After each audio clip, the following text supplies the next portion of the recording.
Hey guys, welcome back to another episode of Women Unleashed. Today I've got the lovely Olivia, who's an online coach and a PCOS girly. Hello. Hi. Thank you for having me. Thank you so much for coming on. So I feel like there's quite a lot to unpick with you. Obviously, we are friends. I feel like we've not had a proper catch-up in ages, so I will learn quite a lot myself from you today. But I wanted to talk about mainly PCOS, because obviously I know how long have you been diagnosed with it now? That's a good question. Like officially? Maybe like 18 months, I'm going to say. So, along them lines. Yeah. So was it just after you competed? Or was that was when it all kind of went started. to shit. Yeah.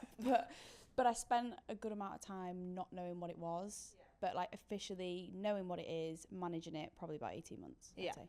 Okay. Question. Is it PCOS or is it what do other people call it?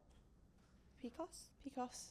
I say PCOS. I say PCOS. But PCOS doesn't sound very nice. Doesn't sound right, does it? It doesn't sound nice. Can you, for those who might not know what PCOS, give like a little brief description of what it is? So I feel like PCOS, a lot of people just think you can't get pregnant and you gain weight and you grow hair. Like that generally is what people think it is, which kind of is that for some people, but it is a syndrome which means that it's going to show up differently for everyone. So it's a disorder that impacts your fertility, it impacts your hormones, but it also impacts your metabolic system as well.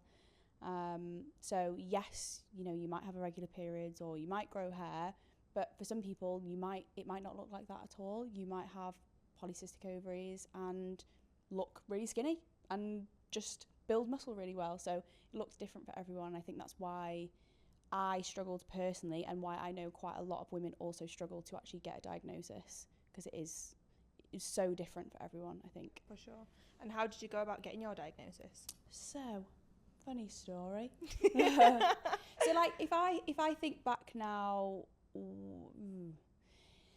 as I got a period, like I felt like my body changed quite a lot from a young age, and there was always times in my life where I struggled to lose weight, and I've always been quite active, from a young age, and there would just be certain times, like as I would, as we do, like teenager, you would try and diet and things just wouldn't work out.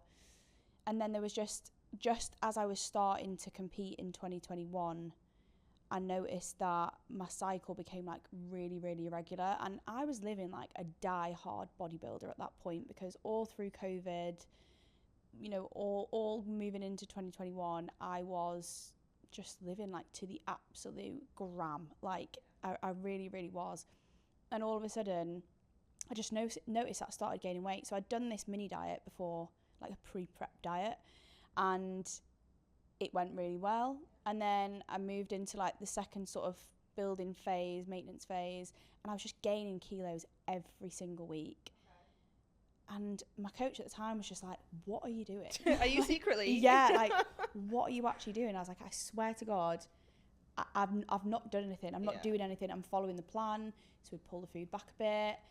I'd still be gaining weight. And then I went to the doctors at that point, and I had actually come off the contraceptive implant and went for the copper coil around this time, or maybe 6 months before. So you kind of thought maybe that. So I was like, could be something to do with that. Didn't really know. Went to the GP, had testing at that point, but because my testosterone wasn't high, had an irregular cycle. They told me on my ultrasound scan I had polycystic ovaries, but they were like, because you haven't got high testosterone, we can't officially diagnose you, which I know now is absolutely incorrect. Yeah. And I feel like the whole sort of trajectory of everything that happened afterwards could have been so different if at the time the GP, kind of diagnosed me based off what they should have diagnosed me on. They don't have the knowledge on it though. They don't. They really, really don't. And it just becomes more and more apparent. So, that was that. At that point then I was like, well, there's nothing wrong with me. So I was already doing like a 20-week diet for prep, and it turned into a 26-week diet. And the first 6 weeks I gained weight every single week. Then my food was like really low and my output was pretty high, and all of a sudden it was like something clicked and it just started working. So at that point I'm getting shredded for a competition. I'm like, oh, don't know what that was, little blip, I'll be absolutely fine. But my God, like when I started putting food back in, like we started putting food back in, I started accumulating body fat quite quick, especially around my midsection, and I was like, what is this? Like, I've never looked like this before. Like, you know, I've done diet and builds before. I've never looked like this. Never. So obviously, you know, I tried to pull my food back a little bit more. Then I went to Dubai on holiday about 7 weeks post-show. And I didn't even go wild, but I ended up gaining like 20 pounds in a week or something. Yeah. And I came home and I was like, okay, this is not good. The coach at the time was just like, you need to diet this off. Like, we need to diet this off because you cannot build from this point, which, you know, I think is fair enough. But at the same time, we tried to diet and nothing happened. I was absolutely hammering myself. I just looked more and more inflamed. And it, honestly, like, I'd gained 20 pounds in that week, maybe a little bit more from the weeks before. And I just never got rid of it. And then it just kept, the scale weight just kept going up and up and up.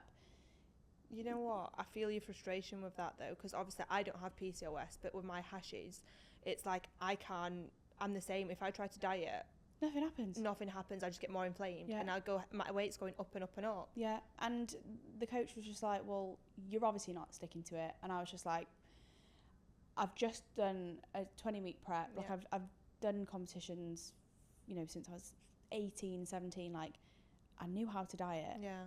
And I was also a coach by this point, so I was like, there is definitely something wrong with me. I'd gone to different coaches, I'd gone to doctors over here, and again, nothing was really kind of like coming from it. And then one of my friends at the time had introduced me to Dr. Dean, who is the formulator of supplement needs. Yeah. And she was like, I'm just going to send over your bloods and just see what he says, because if anyone's going to know, it's probably going to be him. And I was, at this point, I was like, whatever, you can give it a go. Everyone else has tried. But I honestly, like, I genuinely was like full-blown depressed by this point. I didn't recognize myself in the mirror. I was 40 pounds heavier than where I'd usually be sitting. And I was just like, this is over for me. I'm going to have to change my job because I look like I don't train. So how is anyone going to listen to me? Yeah.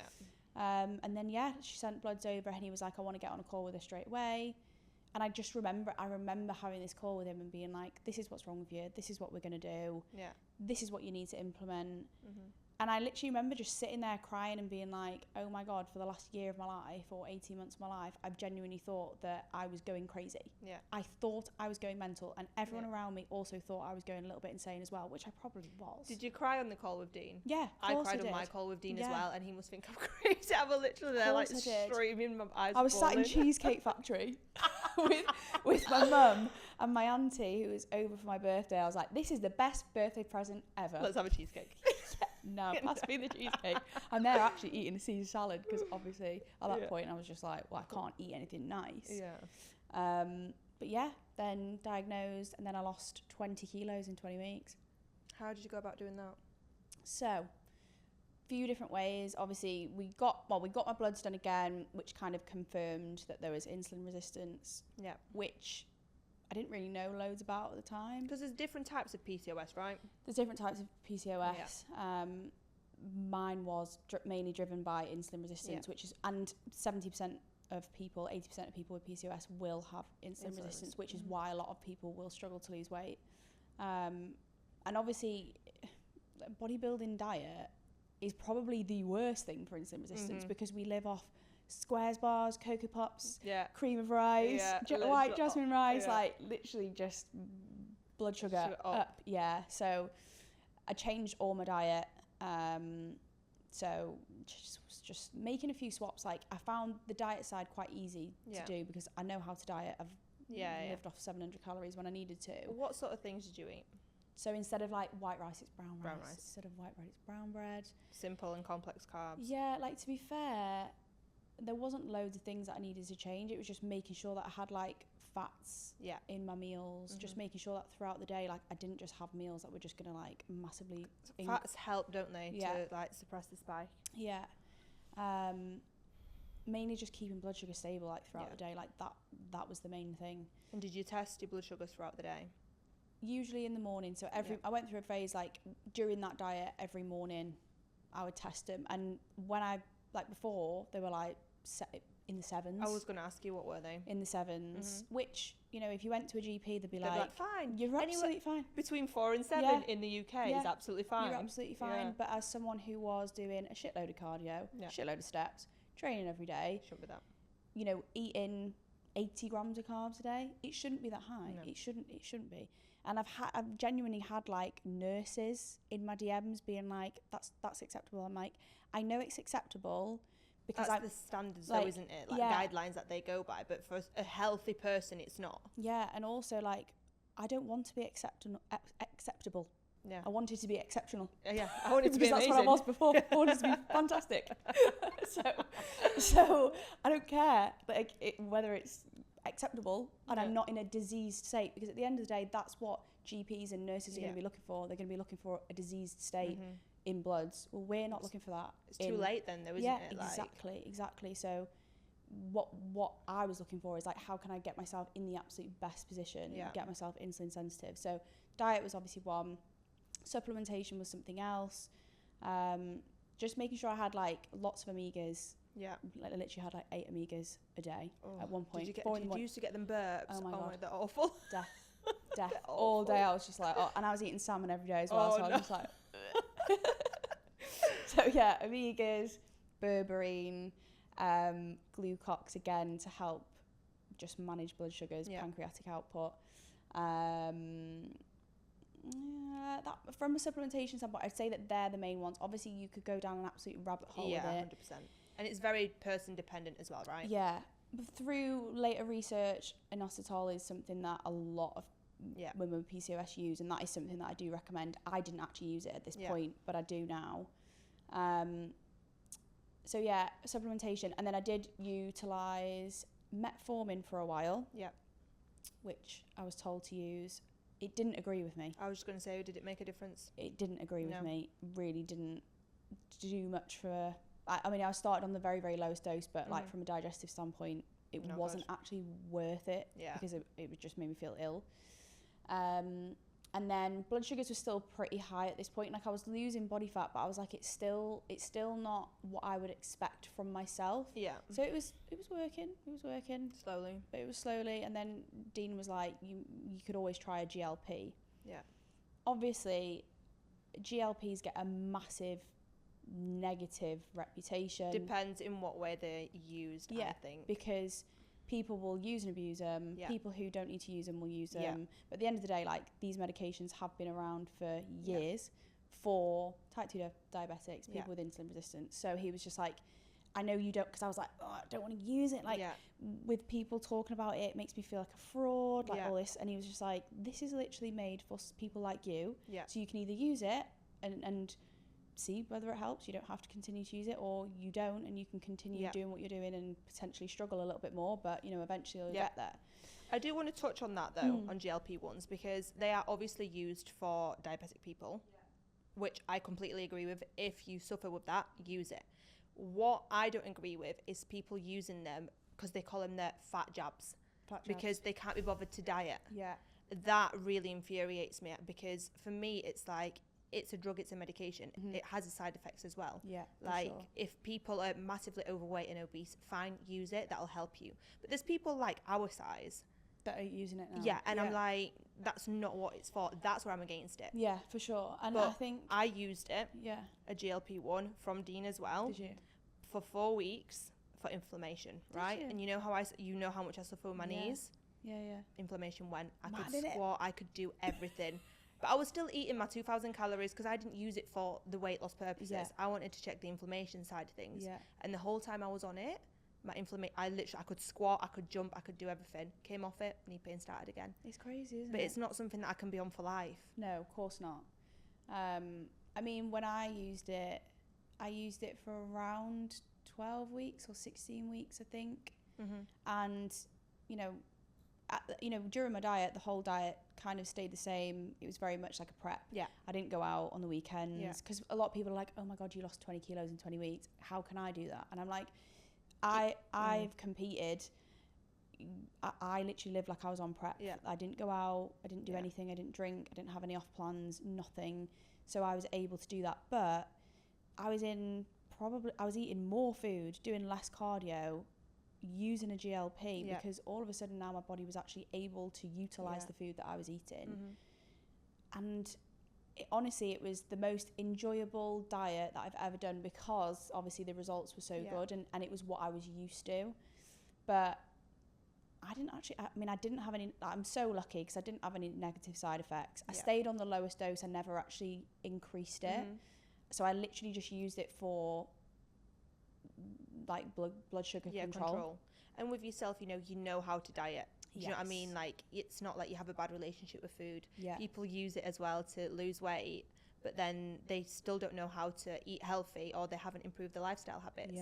And do you know what, like, that's dangerous in that way. Using a GLP and completely having no appetite, I was absolutely force feeding food. And like, I remember people like recording me eating because I was there with like 40 grams of oats, like absolutely heaving, but I was shoveling it in because I was like, I need to get your food. I need to maintain muscle mass. I need to be able to train. I need to be able to do all my steps, do my cardio, function like a normal human being, and be a healthy person, because this is what I'm trying to aim for. I'm trying to aim to be healthy. 100%. I don't want to just be small. And I think that's where a lot of people will go wrong with it, is they will use it and they'll think, the more I take, the more weight that I'm going to lose, which doesn't really work like that. It just means that you're going to have zero appetite. And yes, if you don't eat, you will lose more weight, but you're going to be losing muscle mass. You're not necessarily going to look that much better for it.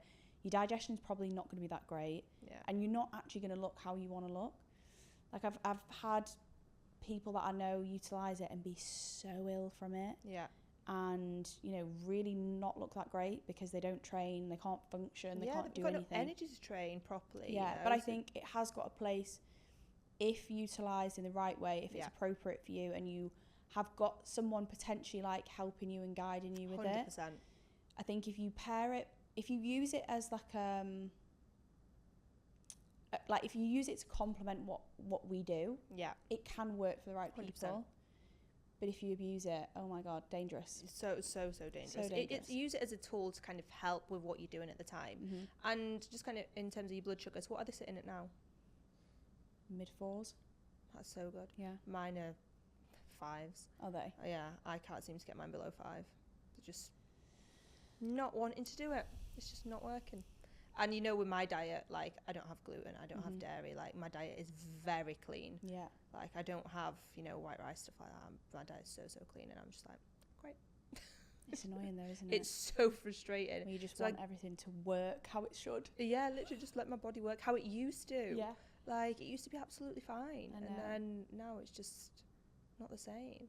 So you've covered insulin-resistant PCOS, but say if, you know, someone checks the blood sugar and it's fine, it's within range, it's in the 4s, say 5s.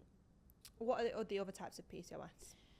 I mean, like, a lot of people will be like, you've got adrenal PCOS and you've got like androgenic PCOS, and obviously you have got all of those different things. I think because it is so person dependent, that's why I don't like to be like, this is the blanket way of dealing with everything, because a lot of people it won't work for them. I mean, for quite a lot of my clients who have had high testosterone levels and they can't bring them down, they might not necessarily have insulin resistance, but if they have got high levels of insulin, that is going to drive their testosterone up. For some people, unfortunately, like, even when you do change your diet, because some people be lean PCOS, go to the gym, build loads of muscle, but they will have like the odd hair growing. Like, some people again still have to use medication to bring the androgens down. But generally speaking, like, a lot of people will kind of overcomplicate it a little bit and really try and find where it's coming from. And a lot of the time, the general lifestyle changes that we would implement for most of our clients who are just trying to get healthy and lose weight, a lot of the time it works for PCOS people as well. It's quite simple in that way. Yeah, it is way more simple than what I think a lot of people like to think it is. If you've got insulin resistance, there are specific things that you can do.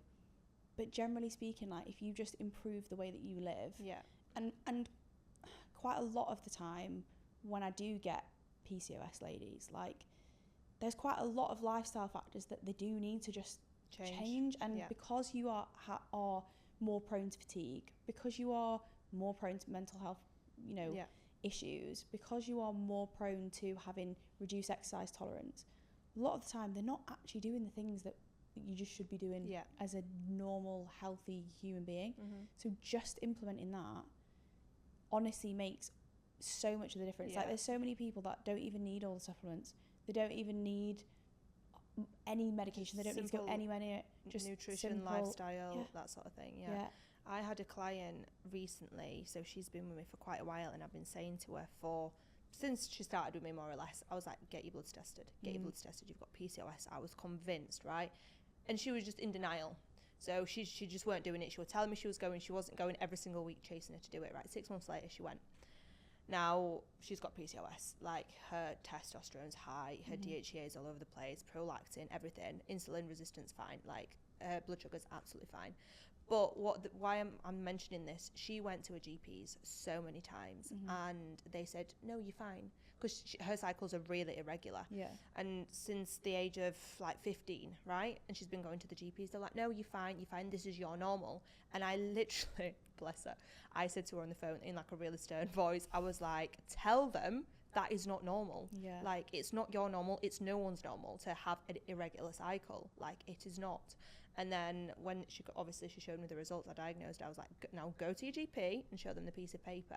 And she put a massive complaint in because I was like, it's really sad though. It's so sad. Imagine how many other people they're just dismissing just because they say that's your normal, or like not looking at the right things. It's really sad. So bad. And it's a shame that you really have to kind of be like an advocate for your own health. But like, this is what I definitely learned from the whole experience with me. And as we were kind of mentioning before, it seems like everyone now has got PCOS. Like, we literally said that. It seems like everyone's got something wrong with them. But unfortunately, like, it's way more common than what anyone really thought or what anyone really spoke about. And it's great that now people are talking more about it. It does seem to be way more common than what it was. I mean, 3 years ago, no one was talking about it like how it is now. 100%. And I think it's because, people are talking about it, so then other people are like, I've got these symptoms, go get tested and looking into it. But same with Hashimoto's. Yeah, it's like, crazy. I never heard of it before I had it. I didn't have a clue what it was. I think you were probably one of the first people that I'd heard about it, but our lives kind of started falling apart at the same time. So we like trauma bonded. over Both that. of us going through it like, oh my god, what's happening? Like, how are you? Like, shit. How are you? Shit. Yeah. I feel like there was a group of us. There was me, you, and 2 other girls, Hannah and Hannah. Yeah. All just at the same time, just came crashing down. Honestly, it's so bad, and now it kind of puts it in perspective as well. Like, because obviously we did competing from like a really young age, and everyone would be like, competing's not healthy, and we'd be like, meh. Whatever. Turns out it is unhealthy. I don't put all of the blame on competing at all. I really don't. No. Whether we're just way more self-aware than some people, because and we can be more sensitive as well. Do you know what I mean? Everybody's body's so different, and we pushed our bodies like we were peeled. To the absolute limit. And a lot of these things, is it a bit of a trauma response, stress response? Yeah. Some, in some cases, there's obviously quite a big link to PCOS and like trauma in life. And I believe in that massively. Like, same with Hashimoto's, like trauma stuff. It links to it massively. I think you need to look at every single aspect of it, not just the illness, the condition itself. Like, dig deep. Yeah. Traumatized from many things, from many things. Traumatized. How are you now though? How are you keeping with everything? Really good. Yeah. Like, you look really well. Thank you. Really good. I feel like I don't really have to do a lot now. I'd say maybe in the last 6 months I've been way more relaxed with things. So when I first kind of lost that initial amount of weight, my diet was, I mean, even now I still eat pretty much the same thing every day, but I was very, very careful when I went out, and I, made these swaps for different things. Now I can be quite a lot more relaxed in terms of the foods that I eat on a day-to-day basis, but I'm just doing a lot less. Yeah. Before, I was absolutely, 12k steps a day, training 5 days a week, I do cardio 4 days a week, and I'm just doing way less now. It's just a stress response as well. Yeah, isn't it? and now my body's like, okay, thank you for not putting me through that every single day. And don't get me wrong, I don't think I would be where I am now, kind of be able to maintain the physique that I do now, if I didn't put all the graft in, years ago, 4 years, but it's just nice now to be in a position where I don't have to do too much. Like I'm just training 4 days a week. You can just enjoy your life do a bit as well. Pilates, do a bit horse riding, do a bit of this, do a bit of that, and it's just nice to be able to like enjoy it. And you know, I can tell if I've overdone it a little bit in terms of not being as tight with my nutrition. You know, just little things like it'll be difficult for me to wake up in the morning, or I'll wake up in the morning and like my fingers will be a bit swollen. My and face. That for me, luckily the face hasn't. But like over Christmas, I spent 2 weeks. I had a friend over. We spent 2 weeks just going out all the time and enjoying. Well, by that point, I was like, yeah, actually, my face is starting to be puffy again. But it's nice to know that I've now got the ability to change it before I 100%. Go sort of past the point of no return, if that makes sense. Yeah, 100%. You keep it at a good level, and you know when you need to kind of pull things back, don't you? And it definitely doesn't consume me in the way that it did, because before I'd be so scared of eating anything off. I'd be checking my blood sugars every day. Now I'll check them once a week. And that's just like a standard.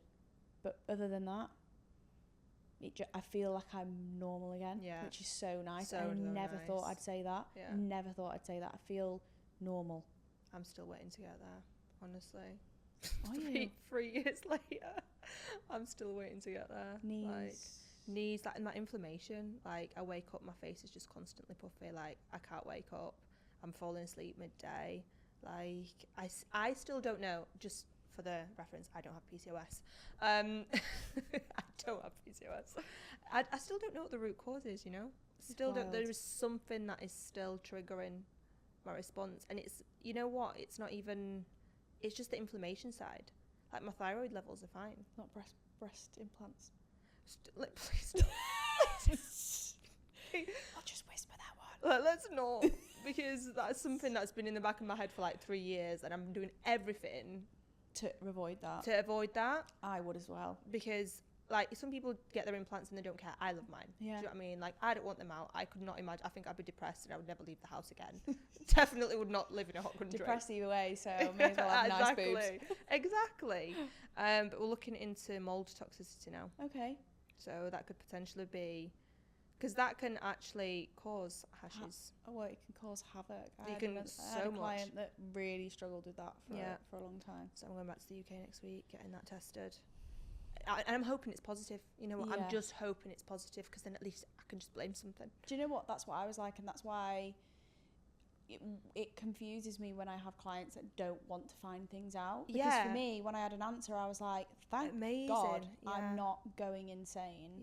And I've actually got a bit of direction now. Whereas when it's the not knowing that's what annoys me. And like, for 3 years, I don't know what the root cause is, because it's not just developed out of nothing. And like, once you find the root cause, you can then, like with you, it was your insulin, insulin resistance, and then you fix that and you're fine.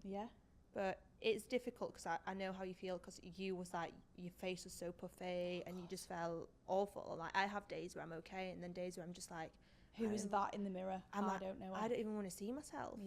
It's awful, and it's not nice to feel the way you do, because we are coaches. People look at us, and I get exactly what you were coming from. Honestly, that was like one of the hardest things for me, because I'd just gone from winning competitions, being absolutely peeled, to then being 40 pounds heavier than where I'd usually sit, and I just looked like I'd never trained a day in my life. It's like, I promise you I know what to do. Yeah, and my face was like this big, and I'd always gone through my life as like being like the sporty one and being the athletic one. Like in PE, I thought it was the Olympics. And all of a sudden then I'm like, my whole identity, I mean, I went to therapy. Because I was like, I remember sitting there and being like, I think I'm going insane, because I don't identify the person that I see in the mirror, and I'm really struggling with work. Like, my anxiety was so bad on a day-to-day basis, it would really sort of like hinder my ability to work. I mean, I speak to my clients now who I've had for years, and they're like, we didn't even know all this was going on. So I was doing something right in the sense of that, but trying to get clients when you post on Instagram and you look like you've never trained, my God, it's hard. That's hard work. It is hard, because it's like, we know what to do. We know how to get in shape, but it's just our bodies not responding. And it's so sad to, in our late 20s, to be going through that. Like, my dad said to me, he was like, you're 26, like, you've got a body of an 80-year-old. I was like, I know.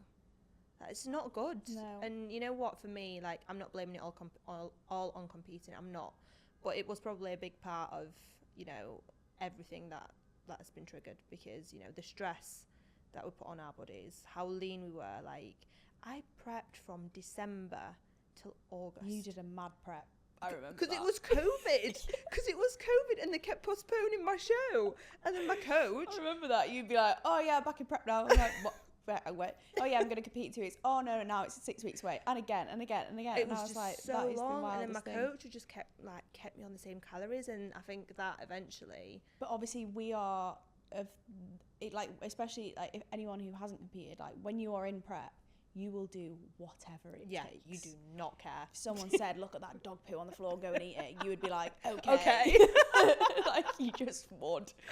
So I get like how you can fall into the trap of but now, I mean, you might feel the same. I look at the bodybuilding lifestyle now, it gives me the ick. Oh, ick. I cringe. Ick. I could not be with somebody that does bodybuilding. I could not.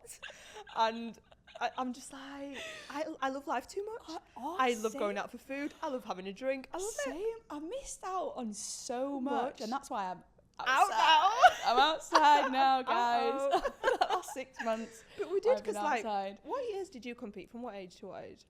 My first show was in 2017 and my last show was in 2021. So I didn't compete every year in between that, but I must have done like probably 7 or 8 shows. Yeah, we finished around the same time, did we not? Like the same year we finished competing. Sure. Yeah. I competed for like 3 years, but like back to back to back. Yeah. And, you know, the first lot didn't do anything to me. I was fine. I looked great after the first lot.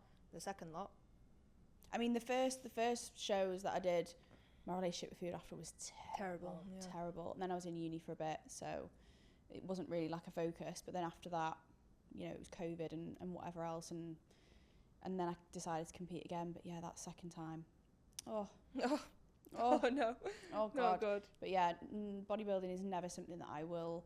Don't get me wrong, like I still follow it. Yeah. I still enjoy it, and I look at the pros and think they look great, and I appreciate the graft so much. And anyone who's done it, I'm like, hats off to you, because you are a type of person, if you can do it, if you can actually go through with the prep and look good, you are a type of person that, you know, is a decent person, because you've got a good amount of discipline. And I think bodybuilding gives you so many good characteristics. But my god, I would never go out with a bodybuilder ever again. You know what? I couldn't. Because I'm just boring. Sorry. There's nothing to... No, but it's true. There's nothing to life. No. Like, we're in our 20s. We're meant to be enjoying life and not sitting at home, eating the same food, going to the gym, routine. It's just, like, boring. I'm going to get to 13, 40, 50 and then be like, what have I done with my life? Yeah. I remember, like, moving here. I remember being like, you've not gone out, you're not going anywhere.